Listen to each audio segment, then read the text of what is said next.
안녕하세요. 위드 편입학원의 수학을 가르치고 있는 황한순이라고 합니다. 만나서 반갑습니다. 제 2부에서는 2014년도 편입 수학을 분석하여 2015년도에 여러분들이 이렇게 대비하자라는 주제로서 여러분들한테 영상을 제공하도록 하겠습니다. 자, 편입 수학은 기출문제 토대로 여러분들이 공부를 해야 되는데, 그 이유는 실제 시험장에서 나오는 문제들이 기존에 나왔던 기출문제에서 숫자만 바뀌거나 또는 문제의 표현만 바뀌어서 출제가 되다 보니까 여러분들이 앞으로 공부할 때는 기존에 나왔던 기출문제 토대로 여러분들이 공부하면 된다라고 생각하면 될 것 같습니다. 자, 편입수학은 총 5파트로 구분이 되고 있는데, 미분, 적분, 선형대수학, 편미증적, 공학수학 이렇게 총 5개 파트로 구성되고 있습니다. 제가 그래서 앞으로 2014년도 편입수학을 분석하면서 이 5파트의 구성으로서 분석을 해드리도록 하겠습니다. 자, 제가 분석에 앞서서 여러분들한테 얘기하고 싶은 게 있습니다. 뭐냐면 상위권 대학이라고 해서 굉장히 문제가 어렵고, 그 다음에 중위권 대학이라고 해서 평이하게 나오고, 하위권 대학이라고 해서 쉽게 나온다 라는 생각을 가질 수 있는데, 그 생각은 잘못된 생각입니다. 상위권 대학에서도 문제가 쉽게 나오는 경우도 있고, 하위권 대학에서도 뭐 쉬운 대학도 있지만 어렵게 출제되는 학교도 있습니다. 그렇기 때문에 여러분들이 각 학교의 등급대로 편입수학이 난이도가 결정된다라고 생각하면 잘못된 생각입니다. 자, 지금부터 2014년도 편입수학을 한번 분석해 보도록 하겠습니다. 자, 한양대 편부터 시작하겠습니다. 자, 한양대는 2013년도와 2014년도에 모집 요강이 변경됐습니다. 어떤 부분이 변경됐냐면은, 자, 2013년도에는 영어가 50, 수학이 50, 그래서 50대 50의 비율을 갖고 있었는데, 2014년도에서부터는 영어가 40, 그 다음에 수학이 60, 그래서 40대 60의 비율을 갖고 있습니다. 그래서 2015년도에도 마찬가지로 40대 60의 비율을 유지할 가능성이 큽니다. 그렇기 때문에 여러분들이 앞으로 한양대를 대비할 때는 수학의 비중을 좀 더 둬서 여러분들이 대비를 해야 될 것 같습니다. 자, 한양대 같은 경우에는 총 25문항이 출제가 되고 있는데, 자, 어떻게 출제가 되고 있는지 지금부터 문항 분석을 한번 들어가 보겠습니다. 자, 여러분들이 보시는 표와 같이 이제 미분과 적분에서 6문제가 출제가 되고 있습니다. 그리고 나머지 문제에서 이제 편미준적, 그 다음에 선형대수학, 공학수학, 여기서 요 3개 파트에서 지금 문제들이 전반적으로 출제가 되고 있습니다. 그래서 어떤 학생들이 이렇게 질문하는 학생들이 있습니다. 자, 선형대수학, 편미증적, 공학수학만 듣고 한양대를 대비하면 안 됩니까? 라고 할 수 있는데, 그것은 굉장히 큰 잘못된 생각입니다. 뭐냐면 편미중적과 공학수학을 잘하려면 미분과 적분을 잘해야 됩니다. 그래서 미분과 적분이 잘 돼야지만 편미중적과 공학수학을 익히는 데 있어서 여러분들이 쉽게 따라올 수 있습니다. 그래서 10월까지는 여러분들이 미분, 적분, 선형대수학, 편미중적, 공학수학을 골고루 여러분들이 공부한다 생각하면 됐고, 11월과 12월 달에, 그래서 마지막 2달을 남겨놓고 선형대수학, 편미증적, 공학수학 위주로 공부하면 한양대는 충분히 대비될 거라고 생각합니다. 자, 한양대는 총 25문항 중에서 22문항이 평이하게 출제가 됩니다. 그래서 기출 문제에서 문제의 어떤 표현만 바뀌거나 또는 숫자만 바뀌어서 출제가 되다 보니까 나머지 22문항은 여러분들이 쉽게 처리할 수 있는 문제들이 나옵니다. 자, 근데 이 22문항에서 한양대 특징이 있는데, 한양대 특징이라는 것은 뭐냐면, 예를 들어서 이제 미분에서 어떤 쌍곡선 단원이 있고 그 다음에 곡률 단원이 있습니다. 그런데 이것이 한양대 같은 경우에는 계속 매년 출제가 되고 있습니다. 또한 이제 공학수학에서 미분방정식의 급수해법과 미분방정식의 일개선형이 있는데, 그것도 마찬가지로 한양대에서 계속 매년 출제가 되고 있습니다. 또한 라플라스 변환 방정식도 마찬가지로 매년 출제가 되고 있는데, 이렇게 한양대 같은 경우에는 22문항에서 매년 출제되는 문제들이 있습니다. 그런데 지금 제가 이 동영상을 통해서 모든 것을 다 전달할 수는 없고, 여러분들이 이제 수업을 배울 때 교수님들이 이런 이야기들을 할 겁니다. 그런 것들을 잘 체크해둬야 되는데, 자, 이 문제는 한양대 스타일, 그리고 이 문제는 한양대에서 나올 수 있는 예상 문제라는 표현들을 쓸 겁니다. 그래서 공부를 할 때, 그러니까 노트에다가 여러분들이 이것은 한양대라는 표현을 써서 노트 정리를 깔끔하게 해서 여러분들이 복습할 때 그 부분만 눈여겨보면 될 것 같습니다. 자, 그렇다면은 나머지 2문제에서 3문제는 어떤 문제들이 나오냐면 굉장히 조금 까다로운 문제들이 출제되고 있습니다. 근데 여러분들은 이런 것들을 걱정할 필요가 없습니다. 왜냐면 저희들이 이제 총정리 때 요 예상 문제라고 해서 또 한양대에서 나올 수 있는 문제들을 또 다뤄드립니다. 그래서 그 다뤄드는 문제들이 그대로 마찬가지로 2014년도에도 적중했습니다. 그래서 2015년도에도 여러분들이 충분히 이런 총정리 때 예상 문제로 뽑아주는 것들을 익힌다면은 한양대가 완벽하게 대비될 거라고 생각합니다. 자, 그렇다면 어떤 문제가 적중을 했는지 한번 기출 문제를 보면서 이야기해 보도록 하겠습니다. 자, 본다면 지금 여러분들이 보고 있는 이 문제 같은 경우에는 2014년도에 한양대에서 이제 서울에서 나왔던 문제입니다. 그런데 이 문제는 정사형을 이용해서 이제 푸는 문제인데 그대로 두 문제가 나왔던 거죠. 그래서 총영지 때 저희가 이 문제를 숫자만 다른 문제를 그대로 풀어줬습니다. 그래서 한양대 서울을 준비했던 친구들이 쉽게 해결할 수 있었던 내용이었습니다. 그래서 여러분들도 마찬가지로 2015년도 때 총정리해서 해주는 이런 어떤 예상 문제를 잘 눈여겨봤다가 익혀둔다면 한양대도 완벽하게 대비할 수 있을 거라고 생각됩니다. 자, 그 다음 학교 보겠습니다. 자, 그 다음 학교는 성균관대입니다. 성대 같은 경우에는 영어와 수학이 동시에 보는 학교입니다. 그래서 시간 배분을 굉장히 잘해야 되는 학교 중에 하나인데, 자, 저는 이런 말을 많이 합니다. 어떤 말을 하냐면 성대를 대비하는 친구들은 1년 동안 공부하면서 영어가 자기가 강한지, 그 다음에 수학이 본인이 강한지 그 부분을 체크해 뒀다가 성대 시험 때 영어가 잘하는 친구들은 영어 먼저 풀어라, 그 다음에 수학을 잘하는 친구는 수학 먼저 풀어라 라는 표현을 씁니다. 그래서 자신 있는 파트부터 시험장에서 풀 수 있다면 푼다면 굉장히 쉽게 이제 여러분들이 시험장에서 당하지 않고 풀 수 있을 거라고 생각합니다. 자, 성대 같은 경우에는 어떻게 출제가 되고 있는지 한번 문항을 분석해 보도록 하겠습니다. 자, 보시는 바와 같이 성대 같은 경우에는 20문제가 출제되고 있습니다. 그래서 미분과 적분에서 보통 한 4문제 또는 5문제 정도가 출제가 되고 있고, 나머지 선형대 수학, 편미중적, 공학수학에서 이제 출제가 마찬가지로 되고 있습니다. 그래서 한양대와 성대를 동시에 여러분들이 준비를 한다면 충분히 같이 커버가 될 거라고 생각됩니다. 성대 같은 경우에는 보통 어려운 문제가 2문제에서 3문제 정도가 나오고 있습니다. 근데 만약에 성대에서 어려운 문제가 나온다면 선형대 수학 또는 공학 수학 위주로 이제 많이 어렵게 출제가 될 가능성이 큽니다. 근데 선형대 수학에서 만약에 어렵게 출제가 된다면 이제 복수행렬 쪽에서 나올 가능성이 큽니다. 자, 그래서 그 복수행렬 문제 같은 경우에도 마찬가지로 2014년도에도 나왔습니다. 근데 만약에 공학 수학에서 만약에 문제가 어렵게 나온다면 그 문제는 여러분들이 그 시간 안에 풀기에는 굉장히 어렵습니다. 따라서 그 두세 문제, 공학 수학에서 두세 문제가 어렵게 나온다면 과감하게 버리고 나머지 문제에서 다 맞춘다면 충분히 합격할 수 있습니다. 자, 아까도 말했던 것처럼 성대 같은 경우에는 영어랑 수학에 대한 시간 배분이 굉장히 중요하다고 했습니다. 여러분들이 만약에 공학 수학에서 이 두세 문제를 맞추려고 그 시험장 안에서 그런다면은 다른 영어 문제에서 어떤 문제 또는 수학 문제에서 다른 문제들을 틀릴 가능성이 큽니다. 따라서 과감하게 공업 수학에서 어려운 문제가 나온다면 버리고 나머지 문제에서 맞춘다라고 생각을 하신다면 충분히 대비될 거라고 생각됩니다. 자, 성대에서 작년에 어떤 문제가 나왔는지 한번 보도록 하겠습니다.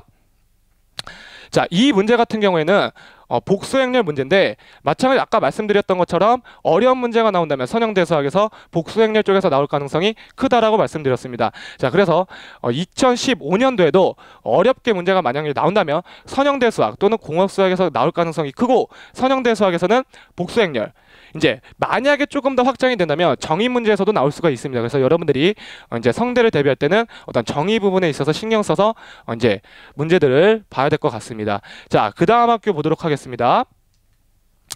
자, 그 다음 학교 같은 경우에 중앙대입니다. 중앙대 같은 경우에는 이제 자연계열과 공대계열로 나뉘는데 자연계열이든 공대계열이든 영어는 보지 않습니다. 수학만으로 오로지 합격하게 되는데, 자, 공대와 자연계열이 있으면 자연계열 같은 경우에는 미분, 적분, 선형대 수학 위주로 많이 출제가 되고 있습니다. 자, 공대 같은 경우에는 공업수학 위주로 많이 출제가 되고 있습니다. 물론 이 자연계열과 공대 계열이 이제 겹치는 문제가 있지만 기본적으로 구성하고 있는 문제 이제 파트가 틀리기 때문에 자연계열인지 공대 계열인지 여러분들이 체크를 해줬다가 이제 어느 파트를 중점적으로 공부해야 되는지 여러분들이 체크해 두셔야 될 것 같습니다. 자, 그런데 대부분의 학생들이 이제 공대를 많이 쓰다 보니까 제가 분석해드릴 곳은 이제 공대 쪽으로 많이 분석을 해드리겠습니다. 자, 중앙대가 어떻게 출제가 되고 있는지 한번 보면, 자, 다음과 같이 총 30문제가 출제가 되고 있는데 마찬가지로 아까 말씀드린 것처럼 공업수학 위주로 많이 출제가 되고 있다는 것을 알 수 있을 겁니다. 자, 그런데 중앙대 같은 경우에는 총 60분 동안 30문제를 풀어야 됩니다. 즉, 한 문제당 2분이라는 건데 여러분들이 한 문제당 2분씩 풀어야 됩니다. 이 중앙대 같은 경우에. 그런데 중앙대에 굉장히 특징이 있습니다. 어떤 특징이 있냐면 공대 계열에서 어떤 풀이 문제, 5문제 정도의 문제가 굉장히 어렵게 출제되는 경우가 있습니다. 그러니까 어렵게 출제된다는 것은 뭐냐면 계산에서 굉장히 어렵게 출제가 되는 경우가 있습니다. 중앙대 같은 경우에는. 근데 이 계산이 어렵다면 얼마나 어렵길래 라고 물어볼 수 있는데 어느 정도냐면 한 문제당 보통 5분이 넘어갑니다. 5문제 정도가. 그렇다면 이 5문제를 5분 동안 푼다면 벌써 25분을 소요하게 됩니다. 그렇기 때문에 중앙대는 이 5문제를 선별해서 맨 마지막에 풀거나 과감하게 버릴 수 있는 능력이 필요합니다. 자, 그렇다면 나머지 30문제에서 어떤 마음으로 가져야 되냐면 총 20문제를 맞을 생각을 가지면 됩니다. 왜? 대부분 중앙대 공대를 쓰는 친구들은 시험장에서 14문제에서 한 16문제 그 정도를 풉니다. 근데 20문제 정도 푸는 그 전후로 왔다 갔다 그 20문제 정도 푸는 친구들이 보통 합격선에 올라가 있습니다. 그렇기 때문에 30문제에서 전체를 다 맞을 생각으로 시험에 임한다면 굉장히 어려워지는 학교가 됩니다. 그래서 중앙대 같은 경우에 여러분들이 30문제에서 20문제만 맞춘다라고 생각을 한다면 충분히 여러분들이 합격할 수 있을 거라고 생각합니다. 자, 그렇다면 중앙대에서 도대체 얼마나 어려운 과정들이 나왔는지 한번 보도록 하겠습니다. 자, 이 문제 같은 경우에는 제가 풀이를 굉장히 깔끔하게 써놨지만 실제로 여러분들이 배운 후에 이것을 풀어본다면 굉장히 오래 걸린다는 것을 알 수 있을 겁니다. 문제 자체는 어렵진 않지만 계산 과정이 굉장히 오래 걸립니다. 그래서 이런 문제들을 여러분들이 버리고 전체 30문제에서 평이한 20문제를 완벽하게만 맞춰준다면 중앙대는 충분히 합격할 수 있을 겁니다. 자, 그래서 지금까지 한양대, 성대, 중앙대를 분석해드렸는데 자, 이 세 학교 같은 경우에는 어떻게 보면 상위권이라고 볼 수 있죠. 그래서 이 상위권 대학 같은 경우에는 선형대 수학, 편미중적 공학수학 위주로 나온다는 것을 체크해 두시면 될 것 같습니다. 자, 그 다음 학교 보도록 하겠습니다. 자, 그 다음 학교 같은 경우에 서강대입니다. 자, 서강대 같은 경우에는 바로 문항 분석으로 들어가겠습니다. 보시면은 자, 20문제가 출제가 되고 있는데 보시는 바와 같이 이제 편미중적에서 조금 더 많이 출제가 되고 있습니다. 그런데 서강대 같은 경우에는 전반적으로 다 골고루 출제가 된다라고 생각하시면 맞을 것 같습니다. 그래서 서강대는 어떤 파트에 치중하지 말고 전체적인 파트를 대비해야 된다고 생각하시면 될 것 같습니다. 근데 이 서강대학교는 특이한 부분이 있는데 어떤 특이한 부분이 있냐면 계산 과정이 굉장히 복잡합니다. 그리고 그 복잡함 속에 나오는 오답이 보기에 존재합니다. 그래서 계산이 만약에 미스나고 그 미스난 답이 보기에 있기 때문에 만약에 계산 미스가 난다면 시험장에서 틀릴 가능성이 굉장히 큽니다. 그래서 서강대를 준비하는 친구들은 이 계산 과정을 굉장히 꼼꼼히 해야 되는 부분이 있습니다. 자, 그 다음 학교 보도록 하겠습니다. 그 다음 학교 같은 경우는 홍익대입니다. 자, 홍익대도 마찬가지로 문항 분석을 바로 들어가겠습니다. 자, 보시면 자, 15문제가 출제가 됐습니다. 수학 같은 경우에는 자, 보시는 바와 같이 서강대랑 굉장히 흡사한 어떤 문항을 갖고 있죠. 그래서 홍익대도 마찬가지로 전반적으로 대비해야 된다고 생각하시면 될 것 같습니다. 근데 홍익대 같은 경우에도 굉장히 특이한 부분이 있습니다. 어떤 부분이 있냐면 자, 15문제에서 14문제는 굉장히 평이하게 출제가 되고 있습니다. 그래서 기출문제 토대로 여러분들이 공부한다면 충분히 이제 합격할 수 있습니다. 다만 한 문제가 굉장히 특이한 문제가 나오는데 그 문제는 뭐냐면 물리 문제를 가장한 수학 문제가 출제가 되고 있습니다. 그래서 딱 문제를 본다면 여러분들이 본다면 이거 물리 문제 아니야? 라고 생각할 수 있는 문제가 실제로 시험장에서 매년 한 문제씩 출제가 되고 있습니다. 그런데 그 문제는 물리 문제가 아니라 수학 문제입니다. 그래서 물리 문제에 대한 공식을 주고 물리에 대한 공식을 주고 여러분들이 배운 공학에서 배운 공식들을 이용해서 푼다면 충분히 풀리는 내용입니다. 자, 그 문제가 어떤 문제였는지 한번 보도록 하겠습니다. 자, 이 문제 같은 경우에도 보시는 바와 같이 굉장히 물리 문제 같습니다. 그런데 사실은 이제 수업 시간에 공학 때 풀어드리겠지만은 이제 공학 수학을 이용해서 푼다면 쉽게 풀리는 문제이기도 합니다. 그래서 홍익대는 물리 문제를 가장한 수학 문제가 한 문제 정도는 반드시 출제된다는 것을 염두에 두시면 될 것 같습니다. 자, 그 다음 학교 보도록 하겠습니다. 자, 그 다음 학교 건국대를 보겠습니다. 건국대 같은 경우에는 2013년도와 2014년도에 변경된 부분이 있습니다. 어떤 부분이 있냐면은 2013년도에는 90분 동안 수학이 20문제 그리고 학업적 성고사라고 해서 한 40문제가 나왔습니다. 그래서 60문제를 총 90분 동안 푸는 어떤 모집 요강이었다면은 2014년도에는 이 학업적성이 없어졌습니다. 그래서 똑같이 90분 동안 수학이 25문항, 그래서 5문항이 늘어났고, 그 다음에 영어가 30문항이 들어갔습니다. 그래서 영어와 수학을 본다라고 생각하시면 될 것 같고, 이 내용 또한 2015년도에 그대로 반영될 가능성이 큽니다. 그래서 건대는 이제 앞으로 물리, 생물 이런 것들을 화 이런 거를 볼 필요 없고 영어랑 수학만을 대비하면 될 것 같습니다. 자, 그렇다면 20문항에서 25문항이 늘어났는데, 자, 이 25문항이 어떻게 구성되고 있는지 한번 문항 분석을 한번 보도록 하겠습니다. 자, 보신다면 확연하게 앞에서 봤던 한양대, 성대, 중앙대, 그 다음에 서강대, 홍익대랑 완전히 다르게 미분과 적분에서 굉장히 많이 출제가 되고 있다는 것을 알 수 있을 겁니다. 자, 그래서 건국대 같은 경우에는 여러분들이 이 건국대를 대비할 때는 미분과 적분 위주로 공부를 하면 되겠습니다. 자, 건국대 같은 경우에 특이한 한 문제가 작년에 출제가 됐는데 한번 보도록 하겠습니다.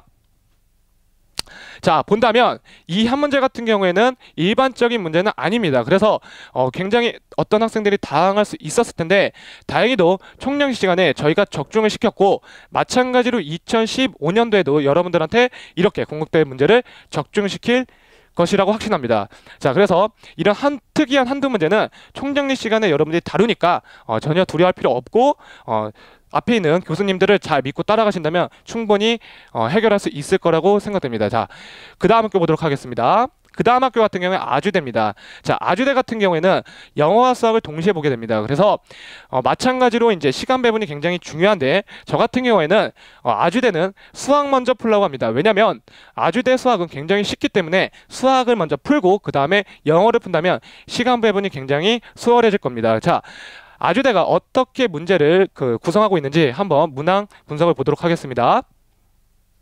자, 보신다면 총 25문항이 출제가 되고 있고, 마찬가지로 건국대와 마찬가지로 미분과 적분에서 많이 출제가 되고 있습니다. 자, 그래서 아주대 같은 경우에는 굉장히 특이한 점이 있는데 어떤 부분이 있냐면은, 자, 아주대는 1년 동안 여러분들이 미분, 적분, 선형대수학, 편미증적 공학수학을 골고루 배운 뒤에, 공부한 뒤에, 복습한 뒤에 기출문제를 3년치를 반드시 보면 됩니다. 그래서 아주대 같은 경우에는 기출문제 3년치에서 그대로 반영돼서 나오고 있습니다. 그래서 어떤 문제의 유형이 그대로 나오거나 또는 숫자만 바뀌어서 출제가 되고 있으니까 아주대는 반드시 기출문제 3년치만 보고 들어간다라고 생각하시면 될 것 같습니다. 자, 그 다음 학교 보도록 하겠습니다. 자, 그 다음 학교는 인하대학교입니다. 자, 인하대학교는 마찬가지로 문항 분석을 바로 들어가도록 하겠습니다.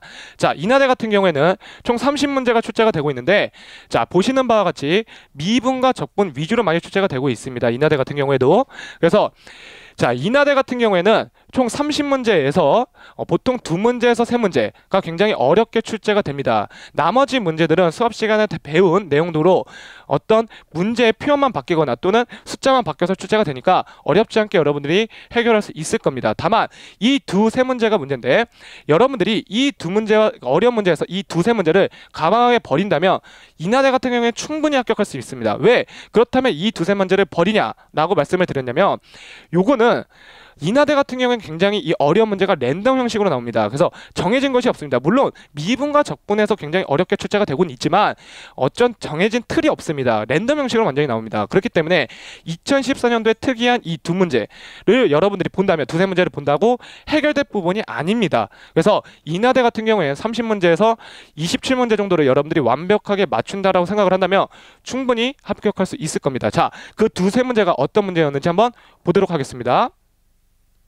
자, 보시는 바와 같이 인하대 같은 경우에 작년에 2문제가 굉장히 특이하게 나왔습니다. 자, 단연코 얘기하는데 이 2문제는 내년에 절대로 나오지 않습니다. 그래서 여러분들이 이 2문제를 판다고 해결될 부분이 아니라 인하대는 굉장히 랜덤 형식으로 어려운 문제가 나온다는 것을 감안하고 시험장에서 과감히 버린다면 충분히 여러분들이 대비할 수 있을 거라고 생각합니다.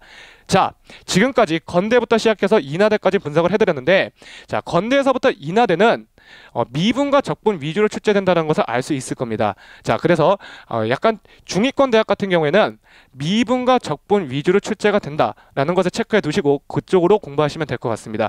자, 마지막으로 항공대학교를 하나 더 보도록 하겠습니다. 자, 항공대 같은 경우에도 마찬가지로 문항 분석을 바로 들어가겠습니다.